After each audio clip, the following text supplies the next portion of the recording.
Now, the U.S. Treasury has released a sanctions blacklist on Russia over its alleged meddling in the 2016 U.S. presidential election. The list names most top officials in the government of Russian President Vladimir Putin, as well as 96 business leaders as eligible for sanctions. The Russian Prime Minister and Foreign Minister are among the targeted politicians. The list was published on the deadline set by the U.S. Congress for implementation of a 2017 sanctions law. The State Department spokeswoman, Heather Nauert, said the sanctions will not be imposed for now. She insisted that the legislation itself has so far deterred billions of dollars of foreign deals with the Russian defense sector. Joining us live now from London is Dr. Marcus Papadopoulos, who is the editor of Politics First. Thanks very much for joining us here on Press TV. What do you make of the release of this list, but then at the same time the State Department saying sanctions will not be placed on these individuals?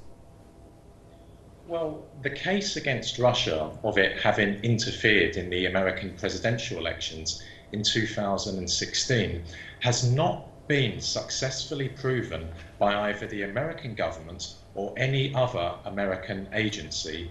And in light of that, we need to ask ourselves, what are the real motivations behind this report and behind the sanctions already in place against Russia?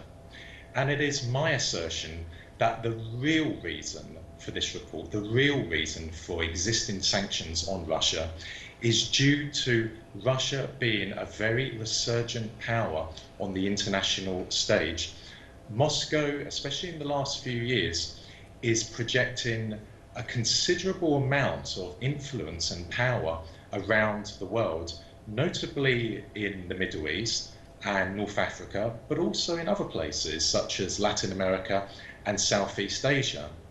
And it is for that reason alone that I would argue the Americans are placing sanctions on Russia and looking to increase sanctions on Russia, because America will not tolerate sharing power in the world with another superpower or an emerging superpower.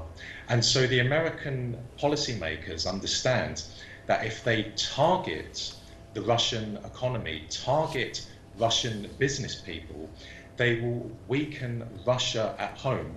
And if the Russian economy is severely weakened, then that will undermine Moscow's current power that it is projecting around the world. That is the real reason for this report. That is the real reason for the sanctions against Russia. And I would say this as well. The audacity of the Americans to keep on citing Russia's alleged interference in its presidential elections in 2016 really is breathtaking. I say that because America is the #1 violator of international law in the world. How many countries does it interfere in? How many countries has it invaded? How many countries has it bombed?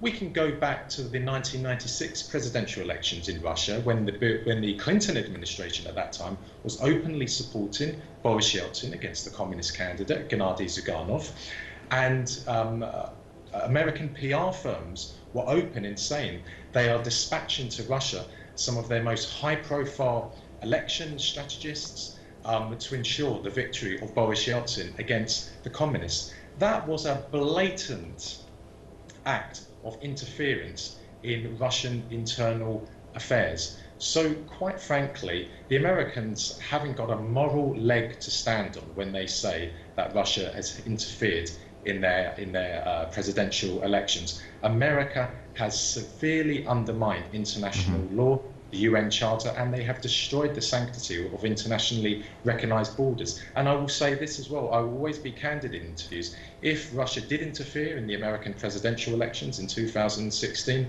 I wouldn't care in the slightest. My message to the Americans would be this: now you know what it feels like. All right, Dr. Papadopoulos, we'll leave it there at that, but of course, as always, we appreciate you taking your time out to speak to us.